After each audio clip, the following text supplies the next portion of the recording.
নিষিদ্ধ হওয়ার বিষয় নিয়ে আছি, আর তলে তলে যে আরো বেশি অনেক কিছু হয়ে যাচ্ছে, এই সমস্ত বিষয়ে আমাদের কনসার্ন আছে কিনা।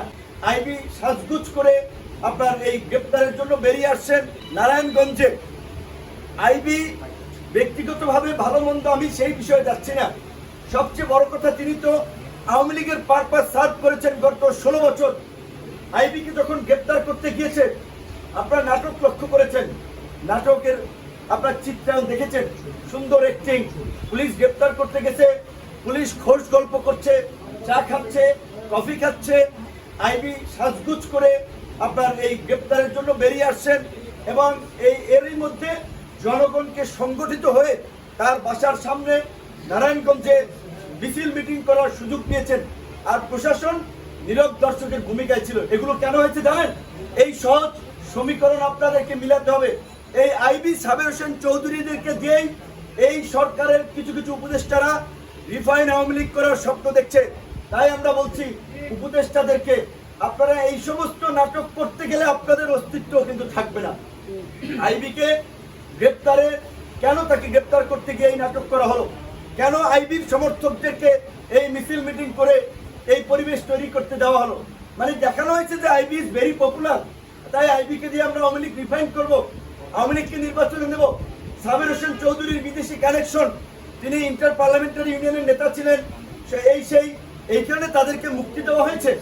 এই সমস্ত ঘটনায় আমরা লক্ষ্য করছি কিছু আমাদের অ্যাক্টিভিস্টরা শুধু আসিফ নজরুল সাহেবকে আপনার দোষী সাব্যস্ত করছেন, কিন্তু প্রকৃত অর্থে এই জন্য যারাই অভিযুক্ত, সে যে আসিফ নজরুল হয়, অবশ্যই তার আমরা বিরুদ্ধে বলবো, কিন্তু আসিফ নজরুলকে শুধু একা টিগারে রাখলে আপনার টার্গেট করলে হবে না।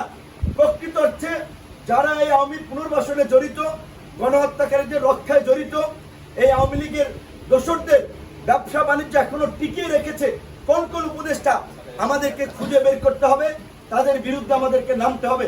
এই সামগ্রিক পরিস্থিতিতে এই গণহত্যার বিচার, আওয়ামী লীগ সহ এই আওয়ামী লীগের দোসর 14 দলকে নিষিদ্ধ করা, রাষ্ট্র সংস্কার এবং অন্তর্বর্তীকালীন সরকারকে একটা শক্তিশালী রূপদান করার জন্য এই অন্তর্বর্তীকালীন সরকারকে জাতীয় সরকারের রূপদান সহ সামগ্রিক বিষয়ে এই যে করিডোর নিয়ে আমাদের একটা উদ্বেগ উৎকণ্ঠা, কেউ কেউ বলছে যে সরকার অলরেডি নীতিগত সিদ্ধান্ত নিয়েছে, অলরেডি এটা হয়ে যাচ্ছে। চট্টগ্রাম আপনারা দেখেছেন বন্দর বিদেশিদের হাতে তুলে দেওয়া হচ্ছে। এই আমরা জানি না, শুধু আমরা লীগ নিষিদ্ধ হওয়ার বিষয় নিয়ে আছি, আর তলে তলে যে আরো বেশি অনেক কিছু হয়ে যাচ্ছে, এই সমস্ত বিষয়ে আমাদের কনসার্ন আছে কিনা। তাই আমরা এই বিষয়গুলো সামগ্রিক প্রেক্ষাপটে আমরা প্রধান উপদেষ্টাকে জাতীয় সংলাপ ডাকার আহ্বান জানাচ্ছি। জাতীয় সংলাপে আলাপ আলোচনার পরে চট্টগ্রাম বন্দরের বিষয়ে সিদ্ধান্ত নিতে হবে, করিডোরের বিষয়ে সিদ্ধান্ত নিতে হবে এবং অন্তর্বর্তীকালীন সরকারকে জাতীয় সরকারের রূপদানের বিষয়ে সিদ্ধান্ত নিতে হবে। অন্যথায় শুধুমাত্র লীগ নিষিদ্ধ হওয়ার এই মূলা ঝুলিয়েই আমাদেরকে কিন্তু আমাদের প্রকৃত আপনার দৃষ্টি থেকে আমাদেরকে সরানো যাবে না। সরকারকে বিনয়ের সাথে বলতে চাই, আমরা আপনাদেরকে সহযোগিতা করতে চাই, আমরা আপনাদের প্রতিপক্ষ নয়, আমরা আপনাদের সহযোগী। আমাদের যত রক্ত ঝরেছে, যত ঘাম ঝরেছে, তার সিকি পরিমাণও আপনাদের ঘাম ঝরে নাই, রক্ত ঝরে নাই।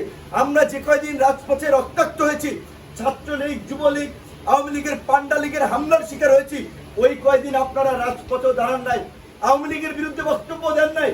তারপরেও আমরা দেশের বৃহত্তর স্বার্থে আমরা আপনাদের সকলকে নিয়েই আমরা বাংলাদেশকে পুনর্গঠন করতে চাই, আমরা এগিয়ে যেতে চাই। আপনাদেরকে আমরা নিরপেক্ষ একটা সরকারের দায়িত্ব দিয়েছি, কিন্তু আপনাদের কিছু কর্মকাণ্ড প্রশ্নবিদ্ধ হয়েছে। কাজী এই সরকারের উপদেষ্টা পরিষদের পুনর্গঠন ছাড়া এই সরকারের প্রতিও জনগণের পুরো আস্থা ফিরে আসবে না এবং সামনে নির্বাচন নিয়ে সংকট কাটবে না।